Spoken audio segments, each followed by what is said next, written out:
राधे राधे। आशा करती हूँ कि आप सभी लोग खुश होंगे, स्वस्थ होंगे, मस्त होंगे। भगवान शंकर की जय हो, भगवान गणेश की जय हो।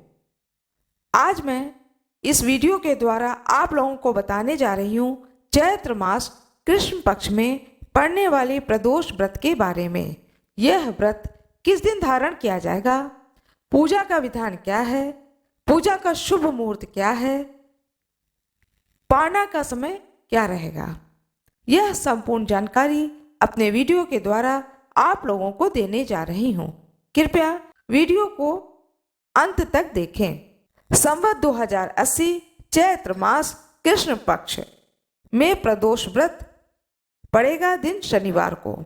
प्रदोष व्रत महीने में 2 बार आता है, एक कृष्ण पक्ष में और एक व्रत शुक्ल पक्ष में। प्रदोष व्रत धारण किया जाता है त्रयोदशी तिथि पर, और वह दिन और तिथि और भी शुभ सुंदर हो जाता है जिस दिन प्रदोष व्रत के दिन द्वादशी तिथि का समापन हो और त्रयोदशी तिथि का आरंभ हो जाए। इस बार जो प्रदोष व्रत पड़ रहा है उस दिन शुभ संयोग बन रहा है। 6 अप्रैल 2024 को शनि प्रदोष पड़ेगा। शनिवार के दिन प्रदोष व्रत पड़ने के कारण इस व्रत को शनि प्रदोष के नाम से जाना जाएगा। द्वादशी तिथि का समापन होगा और त्रयोदशी तिथि का आरंभ होगा एक ही दिन में, तो इस संयोग को मधुश्रवा त्रयोदशी कहते हैं। आइए जानते हैं द्वादशी तिथि का आरंभ कब होगा।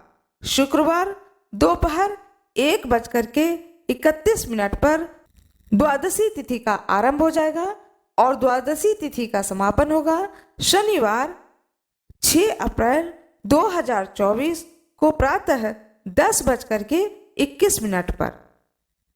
इसके बाद त्रयोदशी तिथि का आरंभ हो जाएगा।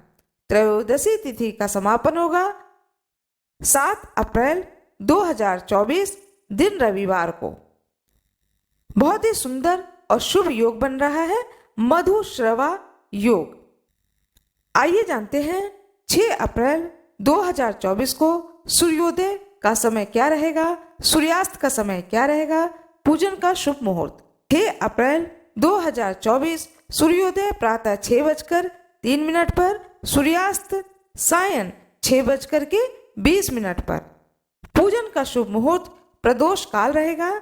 सूर्यास्त के 45 मिनट पहले और सूर्यास्त के 45 मिनट बाद का जो समय होता है, यह जो लगभग 1.5 घंटे का समय होता है, इसे ही प्रदोष काल कहते हैं। इस प्रदोष काल के समय में भगवान शंकर की पूजा करनी चाहिए।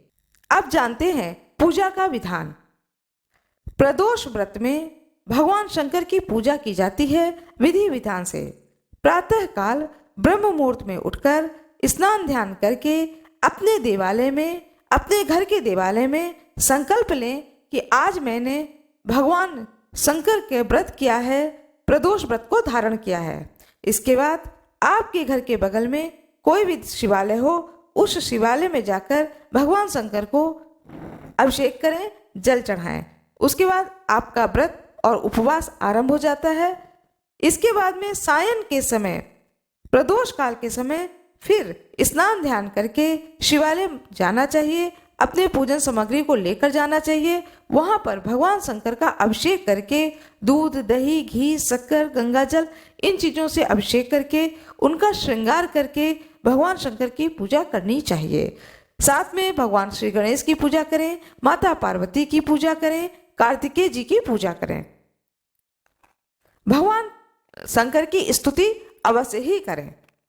पुराणों में वर्णन किया गया है भगवान शिव की महिमा का। कहते हैं कि भगवान शंकर का प्रसाद सामान्य रूप से हर एक व्यक्ति नहीं प्राप्त कर सकता है, परंतु जहां पर स्वयं भूति शिवलिंग होता है वहां का प्रसाद लिया जा सकता है, जैसे कि रामेश्वरम।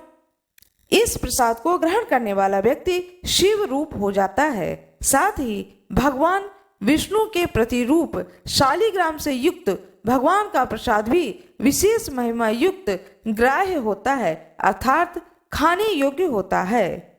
महादेव जी कहते हैं कि हे मुने, जो व्यक्ति भगवान शंकर के समीप भक्ति पूर्वक नृत्य करता है वह सुंदर शिवलोक को प्राप्त कर चिरकाल तक आनंद प्राप्त करता है। जो मानव भगवान शंकर के समीप गान करता है तथा वाद्य को बजाता है वह भगवान शंकर के समीप रहकर उनके प्रथम गणों का स्वामी हो जाता है।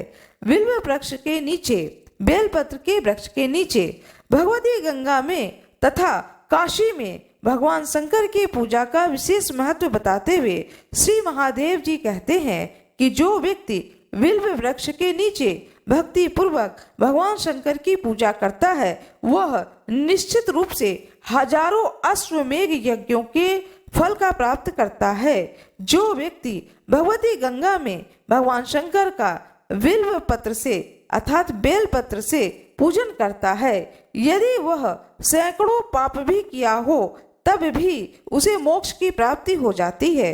जो श्रेष्ठ व्यक्ति काशी में अवहेलना पूर्वक भी श्री भगवान शंकर की पूजा करता है उसे भी भगवान शंकर महेश्वर मुक्ति प्रदान कर देते हैं। ऐसे भोलेनाथ की पूजा सदा श्रद्धा भाव से करते रहना चाहिए। जो व्यक्ति भगवान शंभु के नामों को स्मरण करता हुआ वेद तथा शास्त्रों में बताए गए कर्म करता है उसका किया हुआ कर्म अक्षम्यतम हो जाता है अर्थात उस पुण्य कर्म का क्षय नहीं होता है। शिव विश्वनाथ विश्वेश हर गौरीपते आप प्रसन्न हो, इस प्रकार जो व्यक्ति एक बार भी कहता है उसकी रक्षा के लिए उसके पीछे पीछे अपने गणों के साथ शीघ्र ही शूल लेकर स्वयं भगवान शंकर दौड़ पड़ते हैं। हे महामते, जो व्यक्ति शिव नाम स्मरण करता हुआ शरीर को त्याग देता है यदि वह सैकड़ों पाप भी किया हो साक्षात महेश तत्व को प्राप्त कर लेता है। इस प्रकार से भगवान शंकर की पूजा अवश्य करें, स्तुति करें, प्रार्थना करें, शिव चालीसा पढ़ें, आरती करें।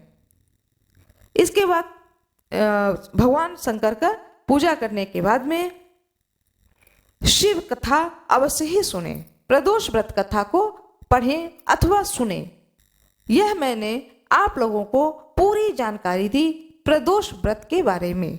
आशा करती हूँ कि आप लोगों को यह जानकारी अच्छी लगी होगी। आप लोगों को यह जानकारी अच्छी लगी हो तो कृपया वीडियो को लाइक जरूर करिएगा, शेयर करिएगा, चैनल को सब्सक्राइब करिएगा, बेल आइकन दबाना ना भूलिएगा।